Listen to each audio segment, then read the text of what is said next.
स्वागत है आपका न्यूज़ 18 जम्मू कश्मीर लद्दाख हिमाचल में। मैं हूं विशाल और आप देख रहे हैं आज का एजेंडा।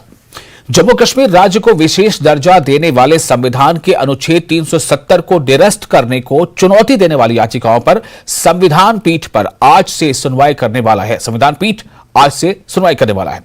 आर्टिकल 370 को लेकर दायर अर्जी के केस टाइटल को सुप्रीम कोर्ट ने बदल दिया है। सुप्रीम कोर्ट की वेबसाइट पर इसे री आर्टिकल 370 ऑफ द कॉन्स्टिट्यूशन के नाम से लिस्ट किया गया है। सुप्रीम कोर्ट ने पिछली सुनवाई में केस टाइटल बदलने का तमाम याचिकाकर्ताओं को भरोसा दिया था। सुप्रीम कोर्ट में मामले से जुड़े तमाम याचिकाकर्ताओं ने लिखित जवाब दाखिल किया है।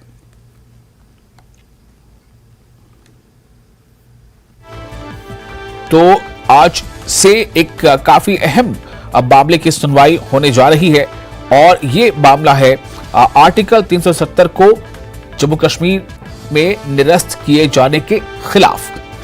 जम्मू कश्मीर राज्य को विशेष दर्जा देने वाले संविधान के अनुच्छेद 370 को निरस्त करने को चुनौती देने वाली याचिकाओं पर संविधान पीठ आज से सुनवाई करने वाला है। सुप्रीम कोर्ट की जो संविधान पीठ है वो आज से इस पर सुनवाई करने वाली है और आर्टिकल 370 को लेकर दायर अर्जी के केस टाइटल को सुप्रीम कोर्ट ने बदला है। सुप्रीम कोर्ट की वेबसाइट पर इस केस का टाइटल अब री आर्टिकल 370 ऑफ द कॉन्स्टिट्यूशन के नाम से लिस्ट है।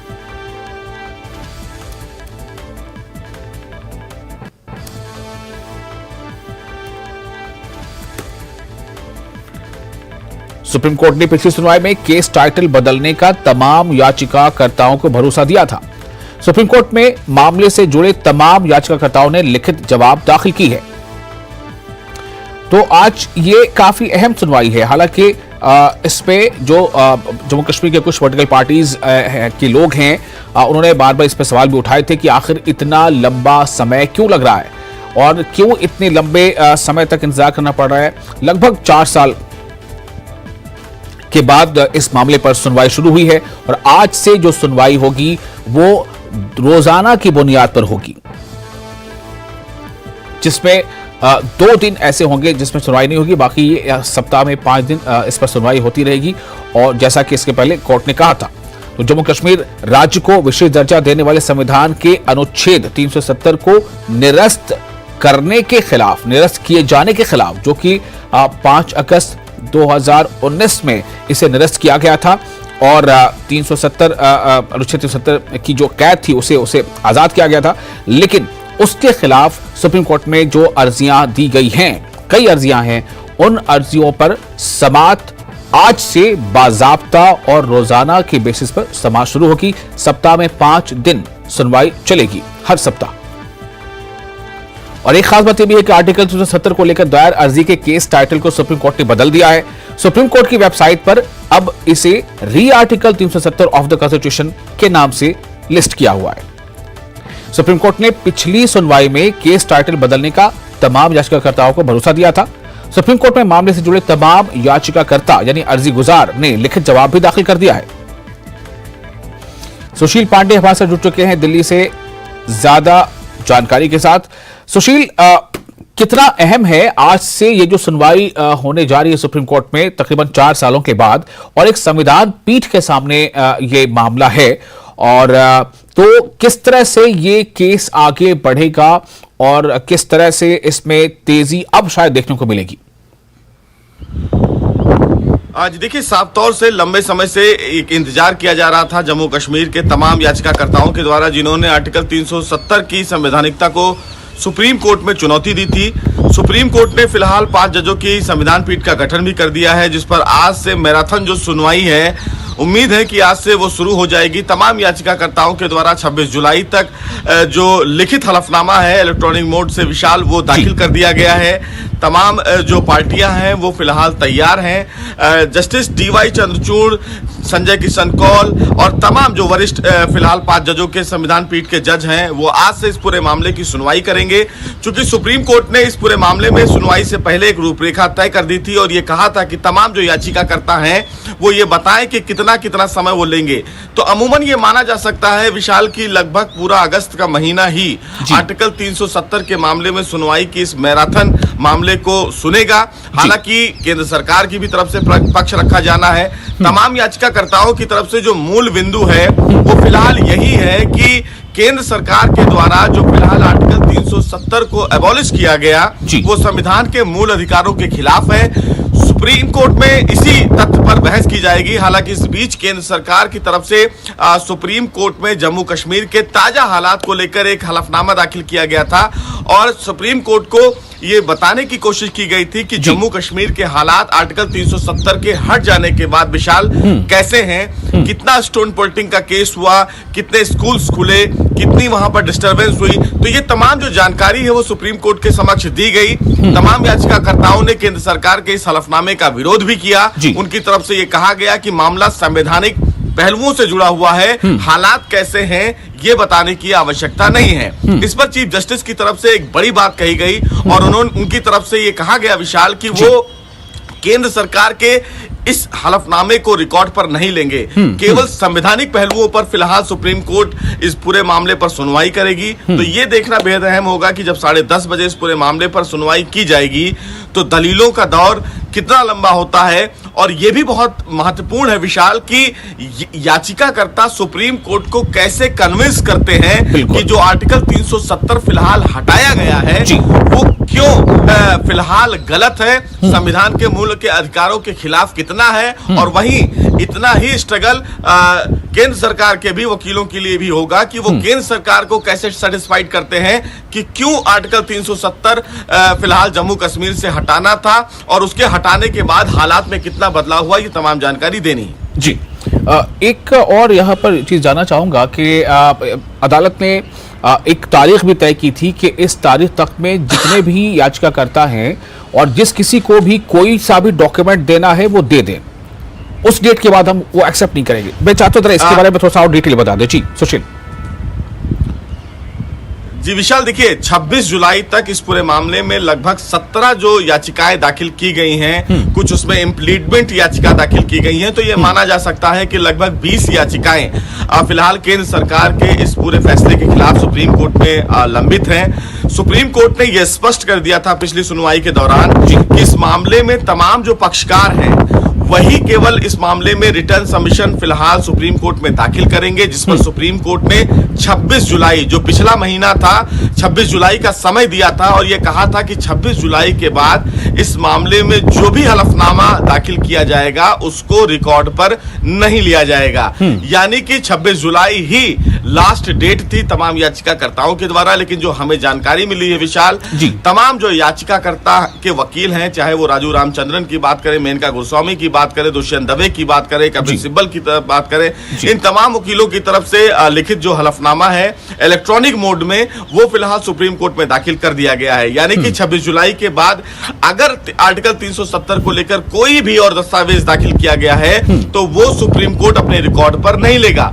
सुप्रीम कोर्ट ने विशाल सबसे महत्वपूर्ण बात पिछली सुनवाई के दौरान ये कह दिया था कि वो एक रूपरेखा तय कर रहे हैं और इसमें जो भी वकील हैं वो अपना दलील रखें, बाहरी वकीलों को एंटरटेन नहीं किया जाएगा। सुप्रीम कोर्ट ने यही आदेश केंद्र सरकार के वकील और उसके पक्ष में जो तमाम याचिकाकर्ता हैं उनके लिए कहा है। तो ये तय है विशाल कि सुप्रीम कोर्ट इस मामले में किसी और वकील को अब नहीं सुनेगा, वही वकील बहस करेंगे जो इस केस में ऑलरेडी याचिकाकर्ता हैं या उनकी तरफ से अपीयर हो रहे हैं। अलग से कोई भी याचिका इस मामले में अब एंटरटेन नहीं की जाएगी। चूंकि संजय किशन कौल भी इस बेंच में है, वो खुद कश्मीर से हैं, तो इस पूरे महत्वपूर्ण पहलुओं को देखने के लिए चीफ जस्टिस की तरफ से बहुत सुंदर संविधान पीठ का गठन किया गया है, जिस पर बहुत ही कहीं ना कहीं गंभीरता से सुनवाई होनी है। आज से सुनवाई का आगाज होगा। देखना बेहद अहम है कि तमाम पक्षकारों की तरफ से सुप्रीम कोर्ट में क्या कुछ दलीलें दी जाती हैं और इन दलीलों से सुप्रीम कोर्ट कितना कन्विंस होता है। जी सुशील, एक छोटा सा सवाल, क्या कुछ बताया जा सकता है इस बारे में कि सुनवाई कितने बजे शुरू हो सकती है? जी बिल्कुल, देखिए साफ तौर से 10:30 बजे संविधान पीठ की सुनवाई शुरू हो जाएगी। 10:30 बजे 5 जजों की जो संविधान पीठ है वो सुनवाई के लिए बैठ जाएगी। चूंकि इस हफ्ते में विशाल 2 दिन सुनवाई होगी, यानी कि आज और कल, और अगले हफ्ते से जो सुनवाई होगी वो मंगलवार, बुधवार और बृहस्पतिवार होगी, यानी कि 3 दिन तक सुनवाई होगी। सुप्रीम कोर्ट ने मिसलेनियस डे को छोड़कर बाकी सारे दिन फिलहाल आर्टिकल 370 के मामले पर सुनवाई के लिए जो तारीख है वो तय कर दी है, दिन है जो तय कर दिया है। तो ये माना जा सकता है कि सुनवाई बहुत लंबी भी हो सकती है, क्योंकि याचिकाकर्ताओं की लिस्ट बहुत लंबा है। समय सबको दिया जाएगा, 2 से या 3 दिन का समय ऑलमोस्ट लोग ले सकते हैं। तो अगर इस समीकरण को भी देखें तो भी लगभग कहीं ना कहीं 20 और 25 अगस्त तक का समय माना जा सकता है। उसके बाद केंद्र सरकार की तरफ से दलीलें रखा जाएगा, तमाम जो पक्षकार हैं वो अपनी दलीलें रखेंगे, उसके बाद सुप्रीम कोर्ट इस मामले में अपना महत्वपूर्ण फैसला देगा। बहुत शुक्रिया आपका सुशील, तमाम जानकारी के लिए। हम आपके पास फिर आएंगे अपडेट के लिए। जैसा आपने बताया कि 10:30 बजे के बाद से समाअत शुरू होगी इस मामले पर। तो आज पहला दिन है इस पर समाअत का, और इस मामले में यानी कि आर्टिकल 370 को जो निरस्त किया गया था, तो इस निरस्त किए जाने के खिलाफ जो याचिकाएं पड़ी हैं उसकी समाअत में जुड़े जितने भी याचिकाकर्ता हैं, साफ तौर से कोर्ट का निर्देश है कि 26 जुलाई के बाद से कोई भी डॉक्यूमेंट, कोई भी इससे रिलेटेड कोई भी पत्र जो है वो एक्सेप्ट नहीं की जाएगी।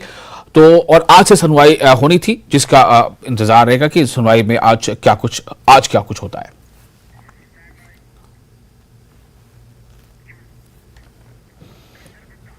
और जम्मू कश्मीर राज्य को विशेष दर्जा देने वाले संविधान के अनुच्छेद 370 को निरस्त किए जाने को चुनौती देने वाली याचिकाओं पर संविधान पीठ आज से सुनवाई करने वाला है। जम्मू कश्मीर के पूर्व उप मुख्यमंत्री और वरिष्ठ बीजेपी नेता कविंदर गुप्ता ने उम्मीद जताई है कि सुप्रीम कोर्ट अनुच्छेद 370 को हटाए जाने के खिलाफ विपक्षी दलों द्वारा दायर की गई सभी याचिकाओं को खारिज कर देगा। उन्होंने कहा कि अनुच्छेद 370 अब एक इतिहास है। सुप्रीम कोर्ट में धारा 370 की सुनवाई होने जा रही है। धारा 370 35A को लोकसभा राज्यसभा में पूर्ण चर्चा के बाद और पूर्ण बहुमत के साथ हटाया गया है। विपक्ष इस पर PIL दायर करता है या इस पर जो वर्डिक्ट होगा सुप्रीम कोर्ट का वो 370 हटाने के पक्ष में होगा, ऐसी आशाएं नहीं, पूर्ण विश्वास है। और 370 के कारण से राज्य में बहुत से लोग, गोरखा समाज, वाल्मीकि समाज और इसके अलावा वेस्ट पाकिस्तान रेफ्यूजीज को अधिकार नहीं मिले। आज गवर्नमेंट का एक नया दौर चला है और ये सुनवाई लगातार चलने वाली है। एक अच्छे परिणाम इसमें आएंगे, ऐसी उम्मीद है। और आज का एजेंडा में फिलहाल वक्त एक छोटे से ब्रेक का, ब्रेक के बाद हम जल्द हाजिर होते हैं।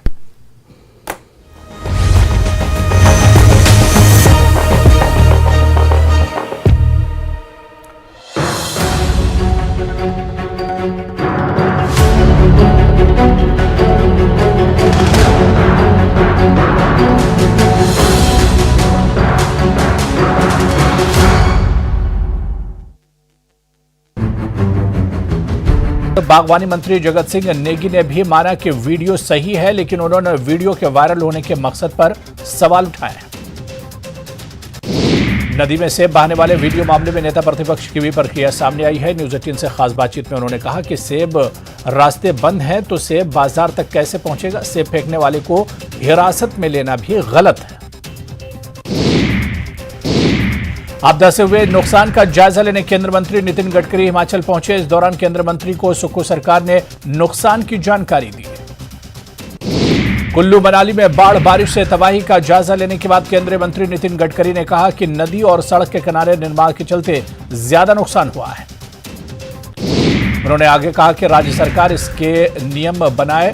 टेक्निकल टीम की रिपोर्ट के बाद अब ऐसी सड़क बनाएंगे कि ज्यादा नुकसान ना हो। सीएम सुक्खू के बयान पर प्रेम कुमार और धूमल ने पलटवार किया और कहा कि राष्ट्रीय आपदा के लिए कांग्रेस ने नियम तय किए थे। सीएम सुक्खू सोलन दौरे पर सेब एवं फल मंडी का लोकार्पण कर सकते हैं। वो बारिश से हुए नुकसान का जायजा भी लेंगे। सेवानिवृत्त IAS अधिकारी राम सुबग सिंह को सरकार ने फिर नियुक्ति दी है। वो सीएम के प्रधान सलाहकार के पद पर 1 साल के लिए नियुक्त हुए हैं।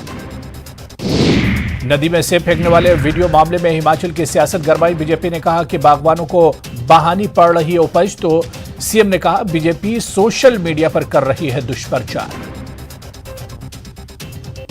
बागवानी मंत्री जगत सिंह नेगी ने वायरल वीडियो के मकसद पर सवाल उठाए और कहा कि मामले में सरकार कानूनी कार्रवाई करेगी, विपक्ष गंदी राजनीति कर रही है। नेटवर्क न्यू पेट सफा तो हर रोग दफा।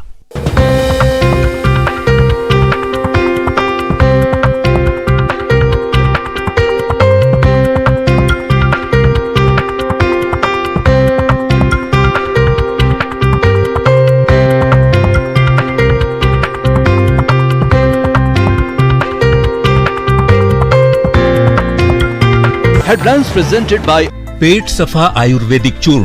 पेट सफा तो हर रोग दफा।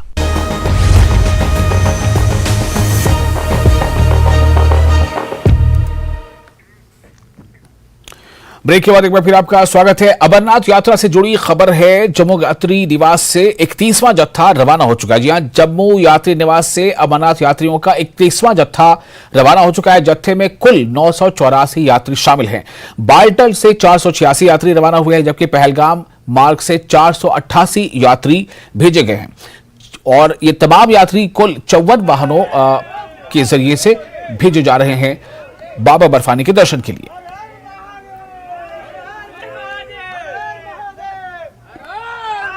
तो 31वां जत्था अमरनाथ यात्रियों का रवाना हुआ है। अमरनाथ यात्रा से जुड़ी ये खबर है।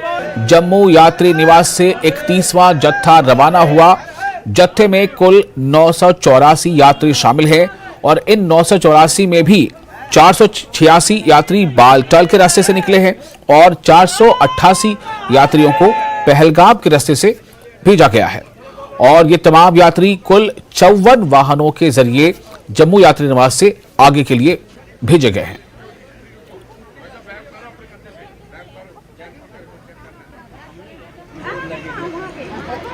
तो एक अच्छी बात यह रही है कि जो पिछले साल का रिकॉर्ड था वो अब बिल्कुल करीब है कि वो रिकॉर्ड को इस बार अब इतने में ही जो है वो रिकॉर्ड अब शायद टूट जाए। समीर हमारे से जुड़ चुके ज्यादा जानकारी के साथ। समीर, क्या स्थिति है, क्या अपडेट है और यात्रियों के आने का सिलसिला, नए यात्रियों के रजिस्ट्रेशन का सिलसिला भी जारी ही है। रिकॉर्ड और आंकड़े कहां तक पहुंचे हैं? रिकॉर्ड बना है विशाल। जैसे आपको पता है कल 4 लाख से ज्यादा यात्रियों का एक रिकॉर्ड बन गया। पिछले साल 3,65,000 लोगों ने दर्शन किए थे, लेकिन अब वो 4,03,000 जो आंकड़े हैं, 4,03,000 और 200 के करीब यात्रियों ने कल शाम तक दर्शन किए थे श्री अमरनाथ यात्रा शिवलिंगम के। तो एक रिकॉर्ड तो पिछले साल का रिकॉर्ड तो टूट गया है, लेकिन पहले वाला जो रिकॉर्ड है तकरीबन 6 लाख यात्रियों ने 2011 में किए थे, दर्शन किए थे, तो वो अभी उसको रिकॉर्ड को तोड़ना है। लेकिन जिस तरह से यात्री आ रहे हैं, यात्रियों के आने में, और देखिए आज 900 के करीब यात्री गए हैं, 924 के करीब, जो सबसे छोटा जत्था है, 31वां जत्था जो गया है। यात्रियों के आने में अब जो यहाँ जम्मू पहुंच रहे हैं उनमें भारी कमी आई है, और ये जाहिर तौर पर भी है क्योंकि अब एक महीना हो गया यात्रा चलते हुए। लेकिन जो दर्शन कर रहे हैं वो अभी भी 5,000 से ज्यादा दर्शन कर रहे हैं। कल भी 5,000 से ज्यादा लोगों ने दर्शन किए थे। तो ये एक अच्छी बात है, क्योंकि यहाँ अगर यात्रियों के उत्साह में देखें और उनके जज्बे में देखें, कोई कमी नहीं है और मौसम भी ठीक है। तो इसीलिए यात्रियों का एक अच्छा खासी तादाद अभी भी शिवलिंगम के दर्शन करने के लिए पवित्र गुफा अब चल रही है, लेकिन जो पहुंच रही है। लेकिन जहां तक जम्मू की बात है, हाँ, इसमें कमी आई है। पहले हम देखते थे कि जो यहाँ से जो जत्थे निकलते थे वो 4,000, 5,000 इनिशियल डेज में। समीर, ये जो कमी आई है इसका कारण क्या माना जा सकता है? हालांकि ये तो बात है कि पिछली बार से ज्यादा जो यात्री अब तक उन्होंने दर्शन कर लिए हैं, ये आंकड़ा तो बेहतर हो ही गया, लेकिन ये जो कमी है वो किस वजह से है? हालांकि यात्रा तो पूरे 60 दिनों तक चलनी है। देखिए, जो यात्रा है हम हर साल देखते हैं। मैं कई सालों से यात्रा कवर कर रहा हूँ। हर साल ये होता है। देखिए, उसमें 2-3 रीजन होते हैं। एक तो रीजन होता है कि जो शिवलिंगम का आकार है वो कम हो जाता है और उसकी वजह से यात्रा फिर धीरे धीरे कम होती है। जो इनिशियल डेज में हम हर साल यात्रा में देखते हैं कि जो इनिशियल डेज होते हैं, जो पहले के दिन होते हैं, जो पहले के 15 से 20 दिन होते हैं, उसमें ज्यादा यात्री दर्शन करते हैं। लेकिन उसके बाद धीरे धीरे उसमें कमी आती है, क्योंकि यात्रियों ने जो रजिस्ट्रेशन की होती है उनको पहले ही मौका मिल जाता है यात्रा करने का। फिर वो जो फिर नई रजिस्ट्रेशन होती हैं उनको उसके बाद होता है, जिसकी तादाद कम हो जाती है। उसका रीजन ये है कि जो शिवलिंगम का आकार होता है वो पहले बड़ा होता है उसका आकार, लेकिन वक्त गुजरने के साथ साथ, दिन गुजरने के साथ उसमें कमी आ जाती है, तो इसलिए यात्रा भी कम हो जाती है। लेकिन इस बार की यात्रा की खास बात है कि ऑलरेडी 4 लाख लोगों ने यात्रा दर्शन किए और 5,000 से ज्यादा यात्री अभी भी दिन में दर्शन कर रहे हैं। तो ये अपने आप में एक बड़ी बात है और लग रहा है कि इस बार भी यात्रियों का एक अच्छी रिकॉर्ड यहाँ पे बनेगा। जिस तरह से एक सवाल मैं करना चाहूंगा सबीर, यहाँ पर जो इसका वेबसाइट है या जो भी इसका संवाद की प्रक्रिया है, क्या उसमें इस बात को कन्वे करने का की संभावना या उसका स्कोप नहीं है, या है कि इस वक्त जबकि इतने दिन गुजर गए हैं, अब जो है शिवलिंगम का आकार वो कितना बाकी रह गया है या कितना अभी भी ठीक है, क्योंकि उससे जो भी यात्री आने वाले हैं वो पहले से अगर उनको सूचना मिलेगी तो वो अपनी यात्रा को जारी रख सकेंगे या उस बारे में सोचेंगे कि क्या करना है? कोई भी ये सूचना नहीं दी जाती है, ये गोपनीय रखा जाता है। जो उसका आकार है उसके बारे में कोई भी जानकारी किसी भी वेबसाइट पर किसी को नहीं दी जाती है, क्योंकि ये आस्था का मसला है। आस्था में ये नहीं देखता, जो यात्री आता है वो ये नहीं देखता कि उसका आकार क्या है, कि उसका एक ही होता है कि शिवलिंगम के दर्शन करने वहां को, इसलिए उस चीज को कोई भी नहीं रखा जाता है। लेकिन माउथ जो बात जी जो बात निकलती है, फिर कोई यात्री आता है वो अपने घर वालों को बोलता है तो उस हिसाब से होता है। लेकिन इस तरह से कोई वेबसाइट पे या किसी तरह से कोई भी इंफॉर्मेशन इसके बारे में नहीं दी जाती। लेकिन कुल मिला के इस बार की यात्रा को हम हिस्टोरिकल मानेंगे, एक सक्सेसफुल यात्रा, अमरनाथ यात्रा। और हमने देखा सिर्फ मात्र 3 दिन जो मौसम खराब रहा उस वजह से यात्रा बंद हुई, लेकिन अभी तक की जो यात्रा है बहुत ही अच्छे वातावरण में, बहुत ही सफल वातावरण में, बहुत ही शांत वातावरण में और बहुत ही जिसको हम खुश उस्लूबी से, जिसमें लोकल उसका बड़ा सपोर्ट रहा। सिक्योरिटी फोर्सेस अभी तक दिन रात काम कर रहे हैं, उनकी मेहनत रंग ला रही है, लोगों की मेहनत रंग रही है। तो 109 डिपार्टमेंट्स हैं सरकार के और श्री अमरनाथ श्राइन बोर्ड के साथ सभी लोग मिलजुल के यात्रा को सफल बनाने की। बहुत शुक्रिया समीर आपका तमाम जानकारी के लिए। तो ये अच्छी बात है कि पिछले साल जो यात्रा हुई थी उससे जो यात्रियों की संख्या है वो बढ़ चुकी है, जो अब तक आए हैं यात्री, और साथ ही साथ ये है कि अभी तक ये सिलसिला जारी है। थोड़ी कमी हुई है लेकिन ये सिलसिला जारी है। इसका मतलब है कि नए आंकड़े और आगे तक जा सकते हैं।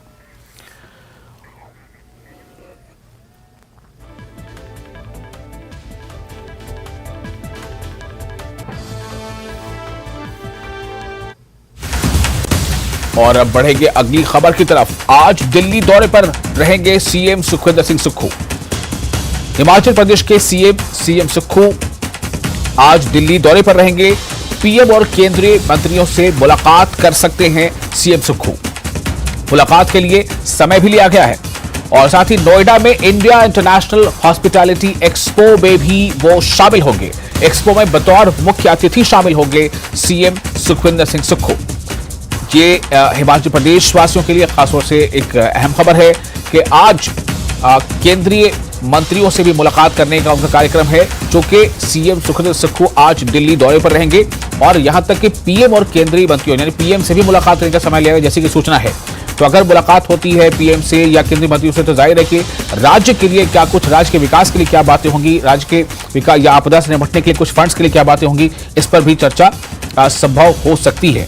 तो सीएम सुक्खू आज दिल्ली दौरे पर रहेंगे और इसको लेकर के जो है मुझे लगता है कि जो रिपोर्ट्स आ रही थी उसके मुताबिक वो जो केंद्रीय मंत्रियों से मुलाकात करेंगे तो उसमें इस बात की चर्चा जरूर होगी कि आपदा से जूझ रहा है हिमाचल प्रदेश, ऐसे में केंद्र से मदद ज्यादा से ज्यादा मिले।